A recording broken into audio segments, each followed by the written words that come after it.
Hello bachcho, let's read out the question first.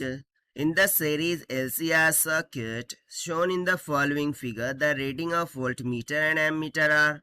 So basically यहाँ पर आप देख सकते हैं, हम एक डायग्राम गिवन है जिसमें एक 100 वोल्ट 50 हर्ट्ज का सोर्स RLC सीरीज कनेक्शन के अक्रॉस जोड़ा गया है. Now you can see that कि R के अक्रॉस में एक वोल्टमीटर जोड़ दिया है और इसके सीरीज में एक एममीटर जोड़ दिया है.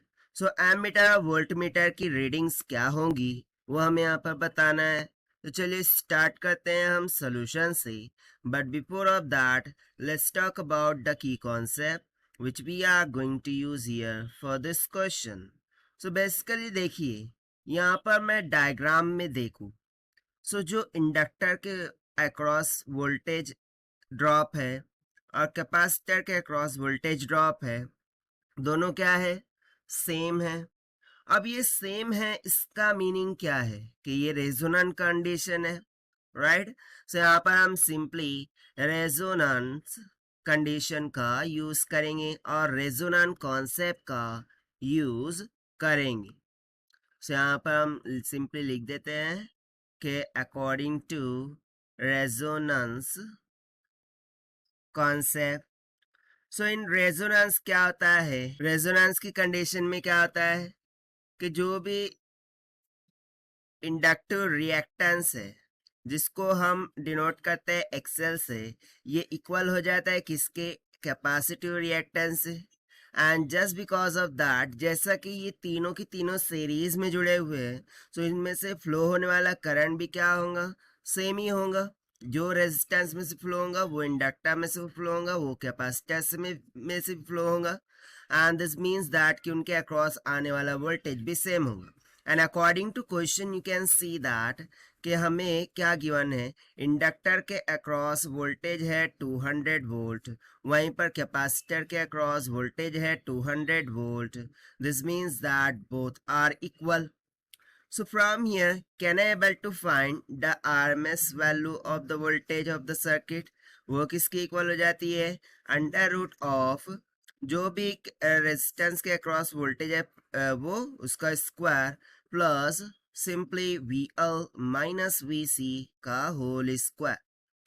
अब जैसे कि ये दोनों इक्वल है 200, सो ये तो माइनस होके जीरो हो जाएंगे. ठीक है, सो बचा क्या, सिर्फ और सिर्फ अंडर रूट ऑफ VR का square, right. Square root cancel and simply we can say that कि VRMS जो भी होगा वही हमें क्या मिलने वाली है, VR मिलने वाला है. यानी कि ये जो वोल्ट मीटर में हमें जो रीडिंग दिखेंगी वो किसकी मिलेंगी, VRMS की.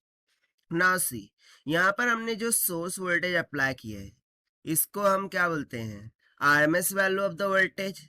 ठीक है, सो यहाँ से मैं सिंपली बोल सकता हूँ कि VRMS is given to us how much, 100 volt. So यही क्या हो जाएगा, वोल्ट मीटर की रीडिंग हो जाएंगी. तो सिंपली यहाँ से हम बोल देंगे कि जो वोल्ट मीटर है, ठीक है, उसमें हमें क्या रीडिंग मिल जाएंगी, 100 वोल्ट की इक्वल. ये हो गया फर्स्ट आंसर. नाउ सेकंड के लिए हमें क्या चाहिए, एमीटर में रीडिंग. सो एमीटर सीरीज में जुड़ा हुआ है, यानी कि सभी में करंट क्या फ्लो होगा, सेम फ्लो होगा. सो उसके लिए हम ओहम्स लॉ लगा देंगे, I is equal to V divided by R. So this is equal to V कितना है, हमने वोल्ट मीटर से मेजर किया 100 वोल्ट डिवाइडेड बाय रेजिस्टेंस कितनी है 50 ओहम. सो ये सिंपली कितना आ जाएगा, 5 2 10 यानी कि 2 एम्पियर की इक्वल. और ये हो जाएंगी हमारे reading for ammeter. So this is the required solution which we have solved by using the concept of resonance. Now let us take the option. So option A will become correct. So this is the required solution. I hope you understood well. Best of luck. Thank you.